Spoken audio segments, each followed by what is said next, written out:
When you have a yeast infection, your first thought is probably, "Ah, the itch." Your second?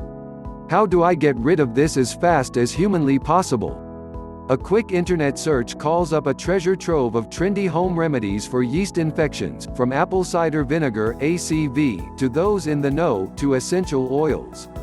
But are these treatments actually effective, or even safe? Gyn Kathryn Goebel, MD, shares her advice for keeping the yeasty beasties at bay. Effective ways to treat a yeast infection. Right off the bat, Dr. Goebel spots a problem with treating yeast infections at home.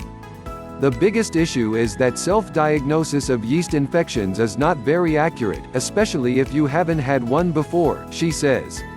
Bacterial infections, allergic reactions and some skin conditions can cause similar symptoms, so it's important to have a doctor confirm your diagnosis. What if you've had yeast infections before, and there's no doubt what you're dealing with? Dr. Goebel says your best bet is actual yeast infection medication. Fluconazole is a prescription pill that can treat most yeast infections with a single dose, though it might take a few days for symptoms to clear up. Miconazole is an over-the-counter topical cream. It comes in a variety of formulations, including 1-day, 3-day and 7-day options. The cream can be a little messy, but it can also bring faster itch relief than oral fluconazole does, she says. DIY yeast infection prevention. Some unlucky women get recurrent yeast infections, meaning they get to deal with the symptoms 4 or more times a year. If that's you, the idea of sitting in an apple cider vinegar bath might not sound so wacky.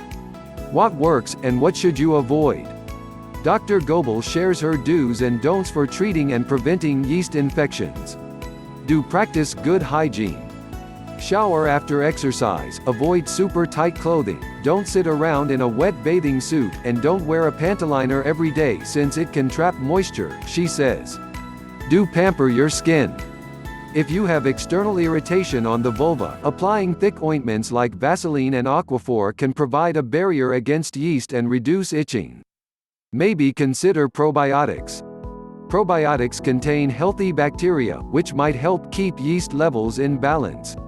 Unfortunately, Dr. Goebel says, there's no great data on whether eating foods or supplements with probiotics makes a big difference for yeast infections. But for most people, there's no harm in giving them a try. Look for lactobacillus, the bacteria found in healthy vaginal flora.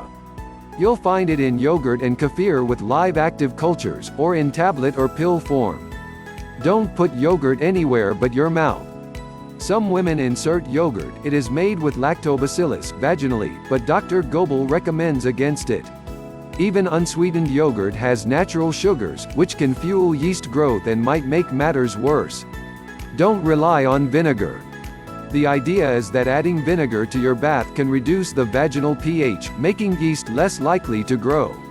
But there's little evidence that it works, and it can cause burning or irritation. And definitely skip direct application.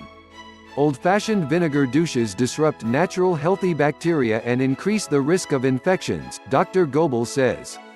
Don't confuse your vagina with a medicine cabinet, or a kitchen cabinet. The internet might tell you that introducing things like tea tree oil suppositories, coconut oil or garlic into the vagina can help clear up an overgrowth of yeast. But there's no solid evidence for those DIY treatments, Dr. Goebel notes, and there's a decent chance you'll cause burning and irritation, not to mention lost bits of garlic.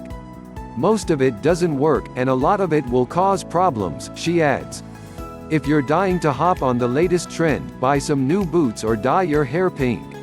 When it comes to treating yeast infections, tried and true is your better bet.